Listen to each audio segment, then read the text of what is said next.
হজরত আবু বকর রাদিয়াল্লাহু তাআলা আনহুর স্ত্রীর একটু মিষ্টি খেতে অনেক দিনের অভিলাষ। পয়সা তো নেই, তাই খলিফা যা আনেন তা থেকে একটু একটু করে বাঁচিয়ে বাঁচিয়ে কষ্ট করে কিছু পয়সা জুগিয়ে একদিন মিষ্টি আনবেন। খলিফাকে বললেন, একটু মিষ্টি আনো। আল্লাহর নীতিতে বিশ্বাসী খলিফা আবু বকর রাদিয়াল্লাহু তাআলা আনহু স্ত্রীকে জিজ্ঞাসা করলেন, এ বাড়তি পয়সাটুকু তুমি কোথায় পেয়েছো? স্ত্রী বললেন, প্রতিদিনে তুমি যা আনো তা থেকে একটু একটু বাঁচিয়ে এইটুকু রাখলাম।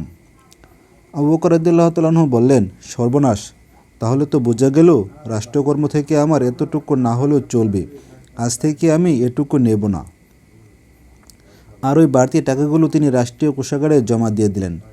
রাজনীতি আল্লাহর হলে রাজনীতিকটা কেমন হয়, রাষ্ট্রপতিরা কেমন হয়, এই ঘটনা হলো সেটার একটা নমুনা। আল্লাহ তাআলা আমাদের সবাইকে বোঝার তৌফিক দান করুন, আমিন। ভিডিও সম্পর্কে আপনার সুন্দর মতামত অবশ্যই কমেন্টে লিখে যাবেন। ভিডিওটি দেখার জন্য সবাইকে ধন্যবাদ।